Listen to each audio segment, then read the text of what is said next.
Right, so the first Premier League weekend is done, but what did we learn? Don't worry, I'll tell you. Let's go!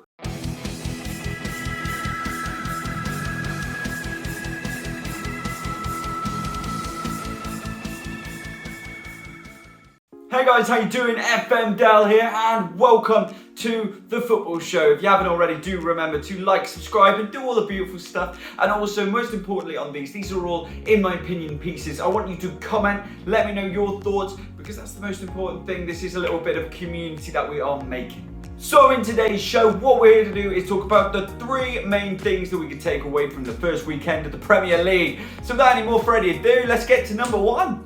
The first one I think is quite obvious, and it all revolves around this man, Harry Kane. Yes, of course, Harry Kane was not in the squad for Tottenham this weekend, and yet Tottenham still walked away with a 1-0 win. Now, what does this mean for Harry Kane? Well, the fact that he's not in the squad, for me, means that he's definitely going to Manchester City. Every other England player was playing, he was not playing. It kind of tells you that his holiday was planned for him not to play in this game. He's going to be leaving, and you know what? Man City have proved that they need him. They've just added on the extra 25, the extra 50 mil that they needed to put on for Levy to sell in that one game. It showed in that game what they needed. They needed a striker in the centre of the pitch, and Levy was there smiling, laughing, because he knows he's going to get his money. It also, in that victory, gives Levy that little bit of time to say, look, we don't need Harry Kane, and it's going to be a win-win situation for Daniel Levy. That's my opinion. What do you think? Should Harry Kane stay? Because I think he should be on that first trip up to Manchester right now. I think it's better for him to go to Manchester City. I think it's obviously needed for City,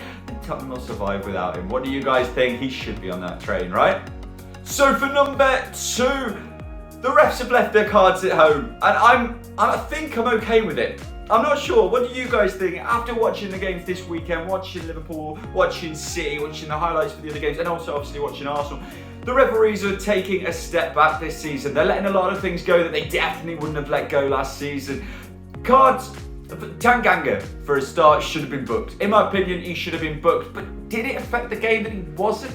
If you're a Man City fan, you'll say it affected the game because it meant that the attacks down the left-hand side for them with Grealish and Sterling were less potent because the defender was not worried about getting a second yellow card. You could say that, but for us in the main, I think it made the game better.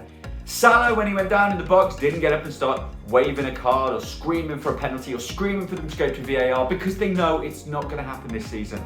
It makes the game better. It brings it back to what it used to be, and also gives you that feeling that when a goal goes in, it goes in, and you don't have to panic about the big old VAR ruining the day. Now, did they get some decisions wrong? Yes, they definitely got one wrong in the West Ham game. You could argue, and I might argue, that they got one wrong in the Arsenal game. I thought it was a penalty to Arsenal, but hey, that's just me. Let me know what you think, but I feel like Arsenal should have had a penalty against Brentford. Look, all I'm saying though is it has led to a lot of better things happening in games. Games being more free-flowing, games being back to what the Premier League is known for. Now, were there a few tackles which were questionable? For example, in the Spurs game, there's one where Dele Alli definitely goes in 2 foot to try and trip the guy from behind. It's around the 88th minute, I think, if you want to watch it. For me, that's a really bad, dangerous tackle, and it went on without a word. So there may be a little bit of reining in throughout the season, but I think it's a great way to start. 3, the crowds are back, and what a difference it makes. Brentford versus Arsenal, for me, last season behind closed doors wouldn't have been the game that it was. But those fans, those 17,000 fans in the stadium, completely put that game to a new level. It gave the Brentford players that bit extra to get the victory, and it just made the game better for everyone. And it was the same in every single game. In the Tottenham game, it spurred the players on a bit more. Are we going to see last season's away advantage? It's not going to happen. A home team advantage will be back, and I'm really excited for it. It brings a smile to my face when I can hear the crowd singing at the start of games. It's amazing. Let me know what you think about how good it is to have crowds back. Wait, just before we go, I've got one more thing to talk about, and I want kind of you guys to let me know what you think of this one. Has defending become a lost art in football? We're allowing more tackles, more strength coming into the game, which is great, which is what we saw in the Spurs game, and it was a lot more physical and back to the Premier League. But when Man United scoring 5 goals, when West Ham are scoring 4 goals, Liverpool scoring 3 goals, is defending a lost art? And is it a bit too late to be bringing back this physical approach where no one seems to be able to defend anymore. Don't get me wrong, there were some very, very good goals in that Manchester United game. There were some nice little goals in the West Ham game, but I mean, both of those games, 6 goals put together. That is outrageous for the first game of the season. It's normally draws. First game of the season, you expect draws and low scoring, tight games with people getting tired. We didn't get any of that. We saw defenders just not defending, goals going in. Are you for that? Or do you want to see a little bit better defended in the Premier League? I mean, these are meant to be the best players in the league after all.